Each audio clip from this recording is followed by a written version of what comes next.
According to a research study, around one third of a person's lifetime on an average is spent at work. That accounts for roughly 90,000 hours in one's lifetime. One another interesting statistic that I came across is that one of the major sources of misery comes from one's work. I have taken the following stats from the book Blind Spot: The Global Rise of Unhappiness and How Leaders Missed It, which is written by John Clifton, the CEO of Gallup. There are 7.7 billion people on this planet. Out of that, 5.4 billion people are adults. 3.3 billion people want a great job. 1.5 billion people have a good job. Only 300 million people have a great job. Do you feel that you are at the wrong place and are meant to do something else in life? Do you feel that you hate Mondays? Do you feel that you hate waking up and going to work?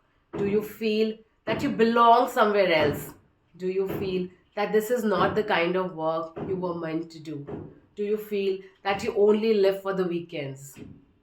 If the answer to any of the above questions is a yes, this video is meant just for you. In this video, I'm going to explain you what a career sweet spot is, where you're not only engaged in your career, you're happy and peaceful and enjoying the same too. A career sweet spot is an intersection between three things: what you are naturally good at, what is something that interests you, and what is something that you can be paid for. And that intersection is your career sweet spot. Hi, I'm Shagun Agarwal, and in this video, I'm going to tell you what a career sweet spot is and what is it that you can gain out from it. There was a time not too long ago when one's class, gender, and social and economic conditions determined their career path. There was not much confusion, and people were not as ambitious. There were not many career options, and that is how people just went with the flow of the society. For example, a farmer's son was supposed to become a farmer or would get into related businesses. But today, as time stands today, there are so many career options for anyone. There is so much to do. People are even following multiple career choices. And that is why, because of this confusion, people are asking so many questions. What is it that I really want to do? Am I on the right career track? Is this it? Or am I wasting my time? Where does this go in 5 years? How do I become successful in the next 5 years? Which career path should I be taking? Should I stay in this career for some more time? Because I'm so tired of struggling. In today's time, a person can become an entrepreneur, an investor, a digital marketer, a content creator, a YouTuber, all at the same time. So let's get straight into the first segment of the career sweet spot, which is what is it that you love doing? What is it that interests you a lot? A research study showed that to become engaged at work, one should at least be interested in what they are working on. A task that really interests them is important to have an engaged life at work. But how will you identify something that you love doing? A task which you love doing will never feel boring to you. You will always have energy to do that, even though you might be tired.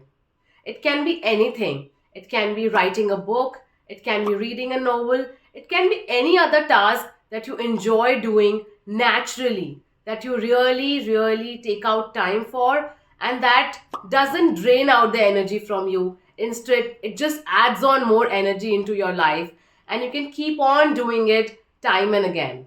The second part of the career sweet spot is what is it that you are naturally good at? This is called born talent. What is it that comes naturally to you, that you are able to do better than others, that you take less time in doing as compared to others. If there is any activity that you are naturally good at, that is what you bring on to the table. That is what takes less effort when you do it as compared to others. In other words, it is that which specifically works for you. It is that which separates you from others. Things that people admire about you, thank you for, ask for help from you, or come to you for.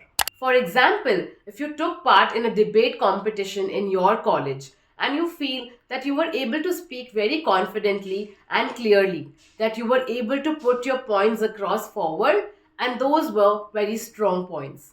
This is something that you are naturally good at taking part in a debate competition and doing well in it. If at the end of the debate competition people came to you, appreciated you, and told you how good you are at it, that's where your natural abilities lies. Norman Cousins, an American journalist and author, once said, "The tragedy of life is not death, but what we let die inside of us while we live." These natural talents of ours is something that we have been gifted with, that we are naturally good at doing. That is why it's very important to harness them, to make the best use of it so we can gain out of it, and in turn, the society can too. It's very important to also understand the difference between the two segments, what you are naturally good at and something that really interests you. When I was a child, my mother used to say that I'm very good at singing, and she enrolled me for singing classes. But I hated it. Whenever my teacher used to come, I used to start making excuses, and I never continued that. For example, when I was a child, I used to love reading, but I was never a better reader than my classmates. So you see, one is my interest where I'm naturally not good at, and there is another thing where I'm naturally good at, but that doesn't interest me. So your career sweet spot is where the intersection happens of both the segments. Coming to the third segment, and that is a very, very important segment, which is you need to be working at something which pays you financially in return. A lot of studies have taken place in the past where it has been seen that passion doesn't convert into a career.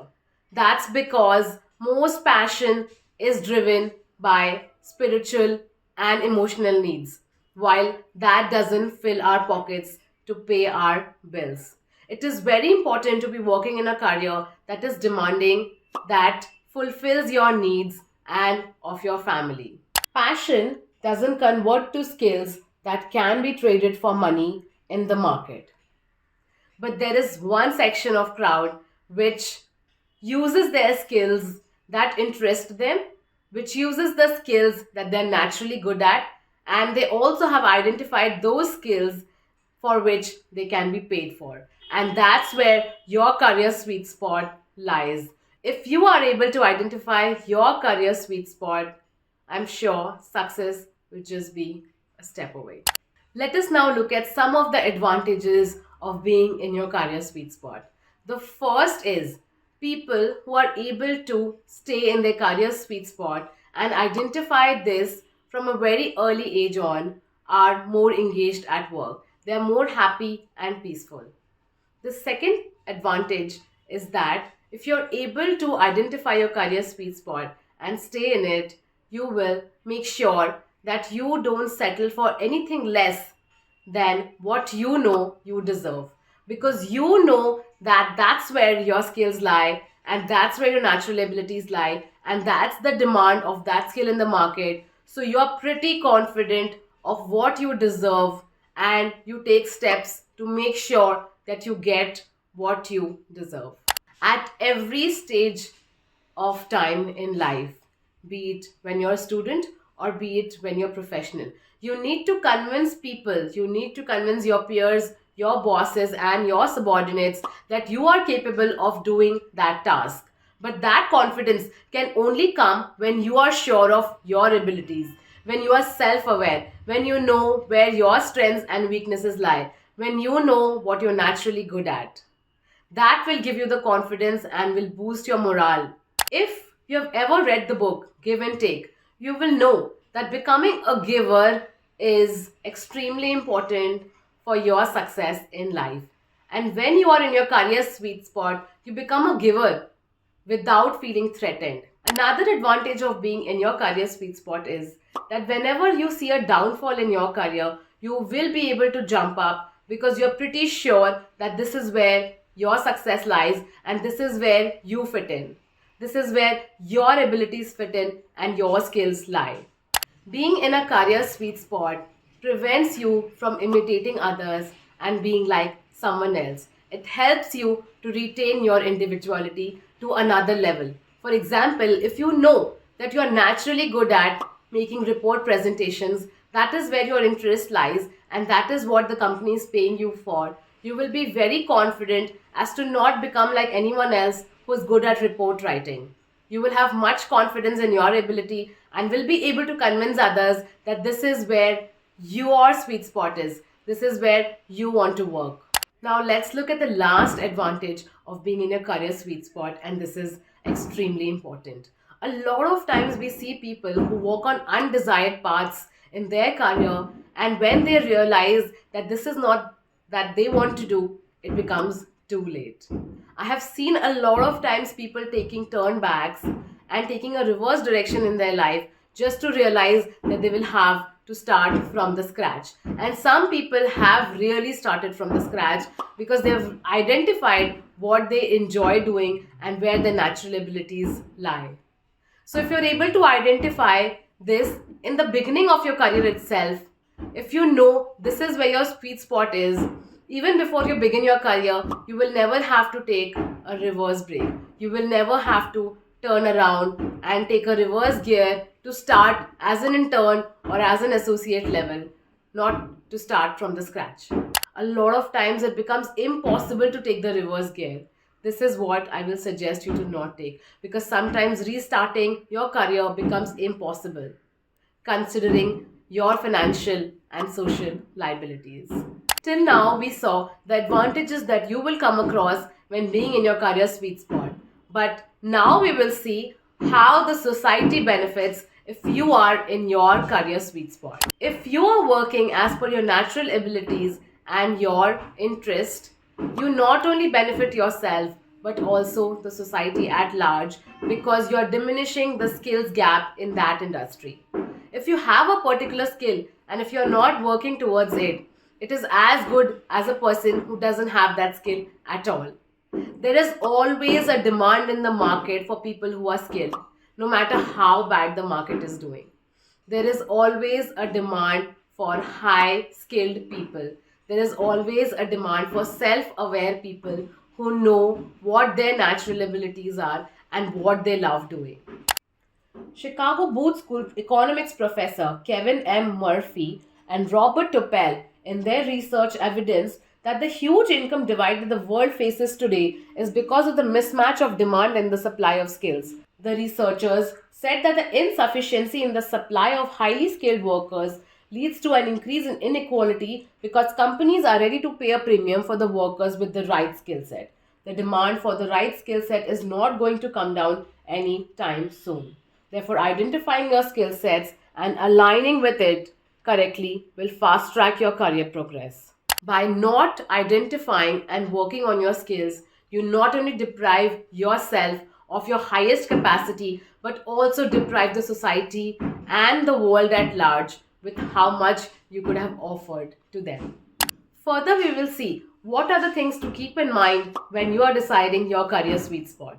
The first thing to keep in mind is never feel overconfident or underconfident. Always evaluate yourself correctly. The second is carve out your own individuality and try not to imitate anyone else. If someone else's skills lies in piano, that doesn't mean your skills will lie in piano. As Albert Einstein has rightly said, that if you judge a fish by its ability to climb the tree, you will always underestimate the fish and you will never know what a fish is capable of doing. The third thing to keep in mind is to make sure that you're evaluating every small and big situation. Whenever you're performing in a stage, whenever you're speaking to anyone, whenever you're doing any activity, at the end of it, just analyze, did you enjoy doing that? Will you be more successful as a finance professional, as a marketing professional, as an engineer, or as an HR? What is something that you enjoy? Do you enjoy technical skills more? Do you enjoy quantitative part more? Do you like talking to others and solving their problems? And so on. In the initial days of your career, keep trying different things. Keep looking at different departments and different people around you. See what they are doing. See what interests you. Have a lot of trials and errors, because until and unless you try something, you will never know if you're good at that or not, if you really enjoyed that or not. Have a lot of trials and errors, but also understand when to stop. If you've tried multiple times of doing something and you're still not interested in doing that, that's the time when you have to take a step back and understand that that's where your career sweet spot doesn't lie. We spend a lot of time with our friends and family. In this fifth and the last point, I'm going to tell you why you should keep asking people around you as to how you performed in any of the tasks. People who are around us are observing us all the time. So they can tell us what we did better from others, what we are good at and what we are not. But make sure that you're asking the right people, otherwise, you will get incorrect answers. People who are able to find their career sweet spot are more engaged and excited about their work, and that keeps sickness and demotivation at bay. Moreover, the motivation that comes from understanding your calling or your passion leads one to not get tired and frustrated, making it easy to overcome and acknowledge the roadblocks in life. In this video, we talked about a lot of things. We talked about what a career sweet spot is, what are the explanations around it, how to find your career sweet spot, what are the three segments around it, what advantages will you get if you find out your career sweet spot, and the advantages that the society will get out from it, and what are the things to keep in mind when deciding your career sweet spot. The research that I talked about in this video can be found in the description below. If you like the contents of the video, please do hit like, comment and share so it can reach to as many people as possible.